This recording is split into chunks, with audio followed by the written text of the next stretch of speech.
안녕하세요. 부산에 살고 있는 만 64세 부부 가구입니다. 가진 것이라고는 아파트 한 채가 전부이고 남편이 다음 달에 다니던 직장에서 퇴직하게 되면 국민연금 이외에 별다른 수입도 없습니다. 기초연금 받으려면 아직도 1년은 남았는데 큰일이에요. 그런데 알베르토 쌤, 궁금한 것이 있어요.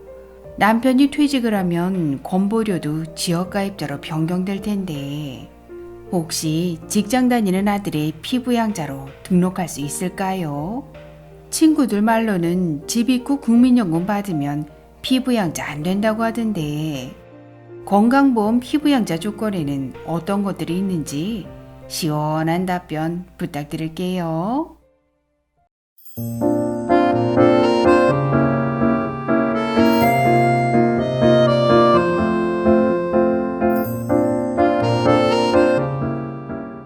안녕하셨습니까? 행복한 인생의 막 알베르토입니다. 요즘 은퇴하신 어르신들께 가장 두려운 것은 경조사와 건강보험료라는 말이 있습니다.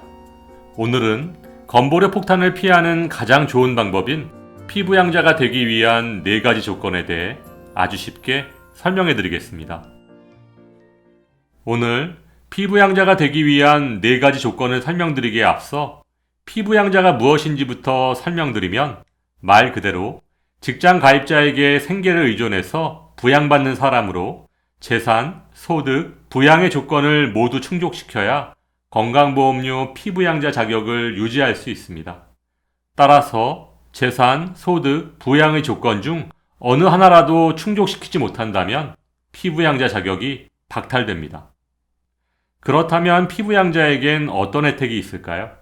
피부양자는 건강보험료를 납부하지 않아도 되고 자녀의 직장 건강보험, 피부양자로 등록되어 있어도 자녀의 건강보험료는 인상되지 않습니다.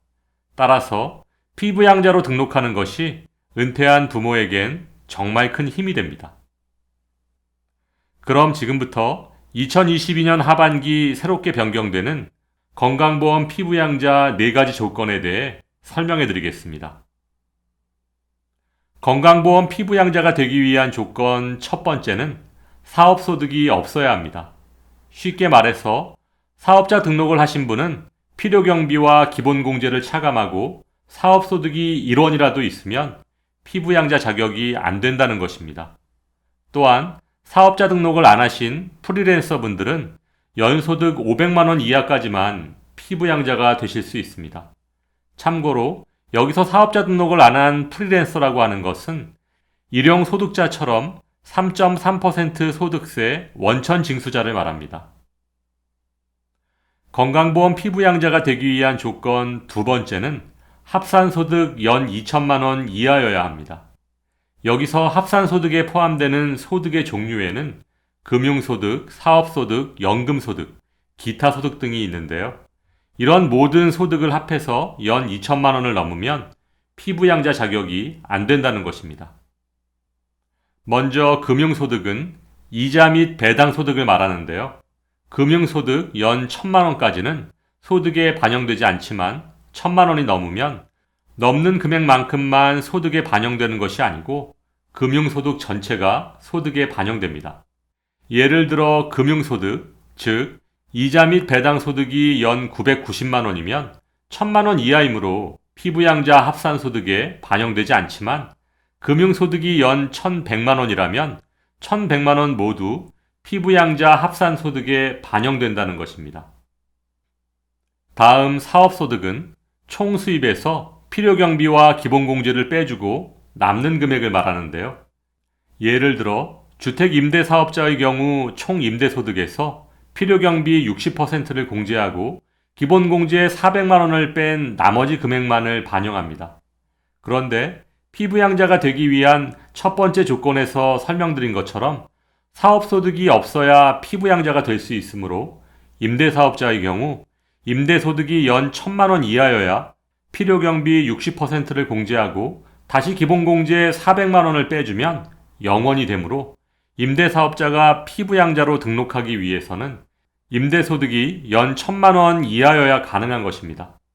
참고로 임대사업 미등록자의 경우는 필요경비 50%의 기본공제가 200만 원이므로 임대소득 연 400만 원까지만 피부양자 등록을 할 수 있습니다.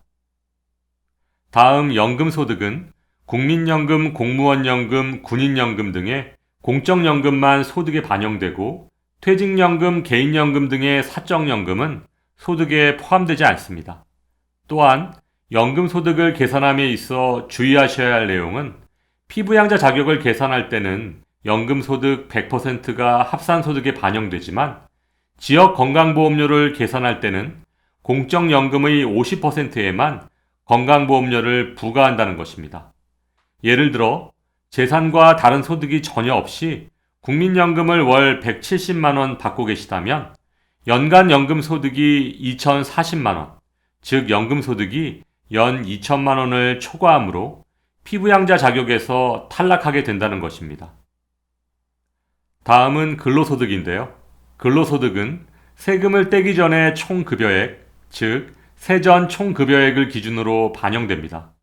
따라서 근로소득도 세전 170만 원 이상을 받으면 연간 총급여액이 2,040만 원, 즉 근로소득이 2천만 원을 초과하므로 피부양자에서 탈락하게 됩니다.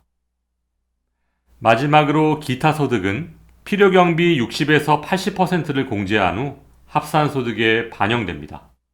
따라서 피부양자가 되기 위한 조건 두 번째, 합산소득 2천만 원 이하라고 하는 것은 조금 전 설명드렸던 금융, 사업, 연금, 근로, 기타 소득을 모두 합한 금액이 연 2천만 원 이하여야 한다는 것입니다.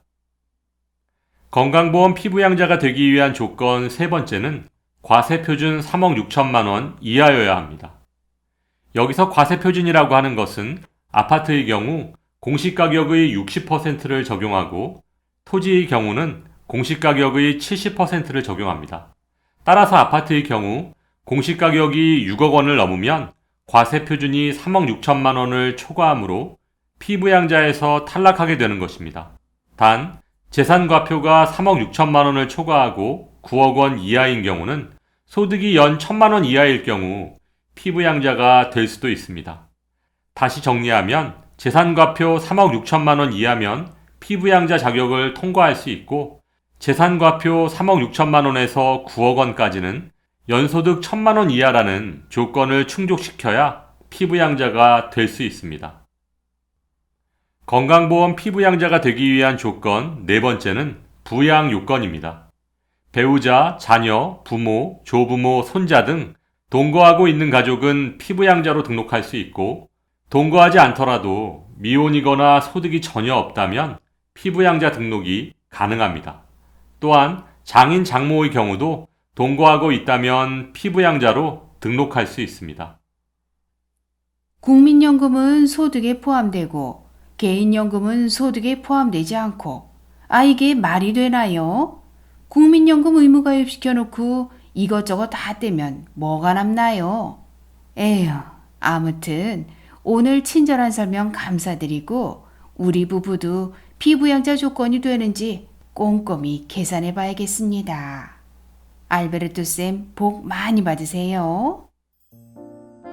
2022년 하반기 이렇게 강화된 피부양자 요건이 적용되면 많은 어르신들께서 피부양자 자격을 잃고 지역 가입자로 변경되면서 건강보험료 폭탄을 맞게 될 것으로 예상됩니다. 미리미리 준비하셔서 좋은 결과 있으시길 바라고 오늘도 알베르토가 어르신들의 행복한 인생 이막을 응원하겠습니다. 행복한 하루 되세요. 좋아요, 구독, 그리고 알림과 공유는 좋은 콘텐츠를 만드는 힘이 됩니다.